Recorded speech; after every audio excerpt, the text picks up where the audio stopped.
Hello friends, special Assamese সকলকে স্বাগতম জনাইছো আৰু আজিৰ ভিডিওটো আৰম্ভ কৰিব ওলাইছো। আজি হৈছে ফেব্ৰুৱাৰীৰ 3 তাৰিখ দেওবাৰ, গতিকে পলম নকৰি আজিৰ দিনটো ৰাশিফলটো চাওঁ আহক। প্ৰথমতে আছে মেঘ ৰাশি। মেঘৰ ক্ষেত্ৰত আছে কন্যা সন্তানৰ বিবাহৰ সংযোগ, আৰ্থিকত ভাল ক'ব পৰা যায়, কৰ্মস্থানত কিছু অসুবিধা পাব। তাৰপিছত আছে বিষৰ ক্ষেত্ৰত আছে ঘৰুৱাত মধ্যম, শৰীৰ ভাল দেখা নাযায়, প্ৰেমত প্ৰতাৰণা, ভ্ৰমণৰ যোগ। মিথুনৰ ক্ষেত্ৰত আছে উচ্চ শিক্ষাত বাধা আহিব, ভ্ৰমণ নকৰা ভাল, গ্ৰন্থ ব্যৱসায় ভাল চলিব আৰু নতুন যোগাযোগে উপকৃত কৰিব। কৰ্কট হৈছে দাম্পত্যত পূৰ্বৰ তুলনাত ভাল দেখা যায়, প্ৰয়োজনত বন্ধুৰ পৰা সাহায্য লাভ কৰিব, প্ৰেমত মধ্যম বুলি ক'ব পৰা যায়। সিংহৰ ক্ষেত্ৰত হৈছে ব্যৱসায়ত পৰিকল্পনা সফল অগ্ৰসৰ হ'ব পাৰিব, ঘৰুৱাত ভাল, আৰ্থিক লেনদেনত সতৰ্ক থকা ভাল হ'ব, বগা ৰুমাল লগত ৰাখিব। তাৰপিছতে কন্যাৰ ক্ষেত্ৰত হৈছে নিবনুৱাসকলৰ দিনটো ভাল বেয়াৰ মাজেৰে পাৰ হ'ব, পৰীক্ষাৰ্থীয়ে পঢ়াত মনোযোগ দিয়ক, প্ৰেমৰ অশুভ।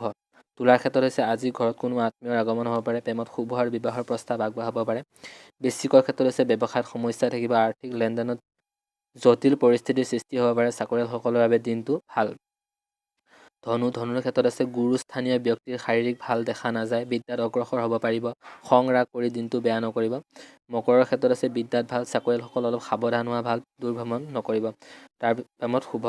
কুম্ভৰ ক্ষেত্ৰত আছে খং নিয়ন্ত্ৰণ কৰক, দাম্পত্য আৰু প্ৰেমত শুভ, ভ্ৰমণৰ সম্ভাৱনা আছে, বিদ্যাত বাধা। মীনৰ ক্ষেত্ৰত আছে নতুন কাম হাতত ল'ব পাৰে, ব্যৱসায়ীসকলৰ ভাল, প্ৰেম প্ৰণয়ন শুভ, নতুন কৰ্ম লাভৰ যোগ। বন্ধুসকল, আজিৰ ৰবিবাৰৰ যি ৰাশিফল আছিল যিমানে আছিল। কালিৰ দিনটো ৰাশিফল মিলিল নে নাই প্লিজ কমেণ্ট বক্সত মোক জনাব, আৰু আজিৰ ৰাশিফলটো আপোনালোকৰ মিলিলে নিমিলে প্লিজ কমেণ্ট বক্সত মোক জনাব।